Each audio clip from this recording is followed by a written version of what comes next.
आदरणीय प्रधानमंत्री लोकप्रिय मोदी जी, श्री अश्विनी वैष्णव चौहान जी, सेक्रेटरी टेलीकॉम, मेरे इंडस्ट्री के साथी मुकेश अंबानी जी, कुमार बिरला, मेरे पुराने हमसफर राजीव चंद्रशेखर जो यहाँ आज मौजूद हैं, डिस्टिंग्विश गेस्ट और बहुत सारे लोग यहाँ पे जो पिछले कई दशकों से मेरे साथ टेलीकॉम में चले हैं, उन सबका आज स्वागत है।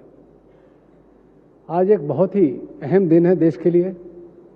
एक नए युग की शुरुआत होने जा रही है और मेरा ये मानना है कि इस युग की शुरुआत जो ये 75वीं साल की आज़ादी की अमृत महोत्सव के टाइम पे हो रही है, हमारे प्रधानमंत्री जी के कर कमलों से ये एक देश में नई जागरूकता लाएगी, एक नई एनर्जी लाएगी और इससे जैसे अभी मुकेश ने भी बताया कि बहुत सी नई अपॉर्चुनिटीज़ हमारे देशवासियों के लिए खुलेंगी। जो रूरल एरियाज़ हैं, जो आज शायद कुछ अभाव महसूस कर रहे हैं, उनको हर चीज़ से जोड़ा जाएगा।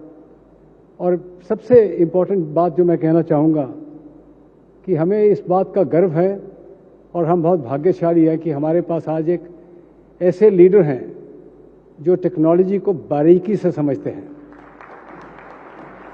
और बखूबी से सजाते हैं। मैं दुनिया में जाता हूं, बहुत लोगों से मिलता हूं, टेक्नोलॉजी की एप्रिसिएशन तो शायद बहुत लीडर्स करते हैं और उसकी बारीकी से समझ और उसकी जोड़ना देश की उन्नति के लिए मेरे हिसाब से शायद जो मोदी जी कर सकते हैं वो कोई भी और नहीं कर सकता। मैंने बहुत क्लोज से देखा है, जब गुजरात में चीफ मिनिस्टर थे तो ई ग्राम लाने वाले सैटेलाइट कनेक्टिविटी से सारे गांव को गुजरात में जोड़ा गया ताकि स्टेट एडमिनिस्ट्रेशन से उनको जल्द से जल्द हर चीज़ मुहैया कराई जाए। ड्रिप इरिगेशन का काम हिंदुस्तान में सबसे पहले प्रधानमंत्री जी ने किया। इंफ्रास्ट्रक्चर डेवलपमेंट की बात जब होती थी तो गुजरात सबसे आगे निकलता था। इंडस्ट्री की सपोर्ट के लिए सबसे आगे आते थे क्योंकि उनको मालूम है कि इससे एम्प्लॉयमेंट बढ़ेगी, इससे अपॉर्चुनिटीज़ बढ़ेंगी। तो आज हम सब बहुत भाग्यशाली हैं कि आप जैसे नेता देश को आगे बढ़ा रहे हैं। आपने कुछ आके सबके सामने विजन रखे, उसमें डिजिटल इंडिया का एक विजन था जो हमने पकड़ा और मेरा ये मानना है कि उस विजन के बिना इस पेंडेमिक में हमारी शायद देश में बहुत दुर्गति होती। आपने आके जब ये डिजिटल विजन दिया, उससे एक एक्सेलरेशन हुई और मैं मुकेश की आप सराहना करूंगा कि उन्होंने आके जो हम 4G ऑलरेडी चला रहे थे उसको बहुत गति दी और हम सबको भागना पड़ा, बहुत तेज से पकड़ना पड़ा। और जब पेंडेमिक की मार पड़ी तो रातों रात ट्रैफिक शहरों से गांव में पहुंचाया, दफ्तरों से घरों में पहुंचाया।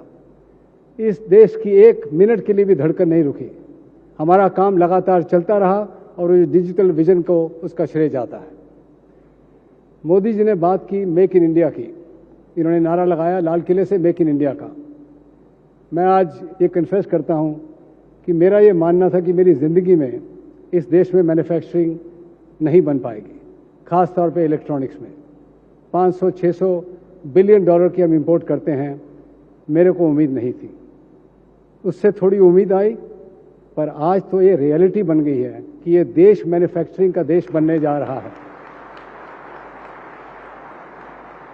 डिजिटल के साथ उन्होंने स्टार्टअप इंडिया का नारा लगाया।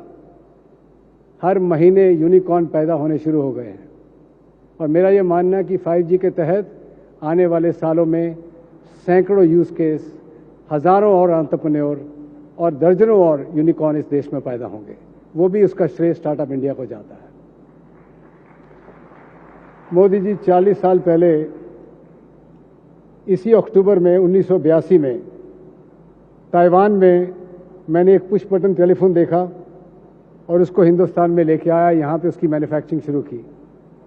आज 40 साल के बाद मुझे बहुत गर्व महसूस होता है कि आज वही भारती एयरटेल जो कि बहुत छोटी उम्र में अपना टेलीकॉम में कदम रखा था 40 साल पहले, आज 5G में आगे सबसे आगे चल के इस देश की सेवा में जुटी हुई है। मैं आपको यकीन दिलाना चाहता हूं कि भारती के सब लोग और एयरटेल के सब लोग पूरे जोर से, पूरी अपना हिम्मत से 5G को देश में फैलाएंगे और 2023 मार्च तक काफ़ी शहरों में और 2024 मार्च तक सारे देश में 5G का फैलाव करेंगे। और आज जब आप लॉन्च करेंगे इस 5G को, तो 8 शहरों में आज 5G एयरटेल की तरफ से उपलब्ध होगा। दिल्ली, वाराणसी, मुंबई, बेंगलोर और कई शहरों में। तो मैं आपको बहुत धन्यवाद दूंगा कि आपने आके यहाँ आज सबकी शोभा बढ़ाई है। ख़ास तौर पे मैं कॉन्ग्रेचुलेट करूंगा DOT को और COI को, जिन्होंने आज इस IMC को एक मोबाइल वर्ल्ड कांग्रेस के लेवल पे आज लेके गए हैं।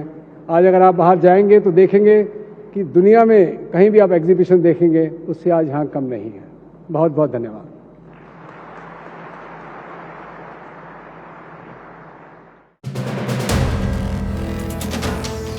वीडियो पसंद आया तो हमें लाइक, कमेंट, शेयर और सब्सक्राइब जरूर करें।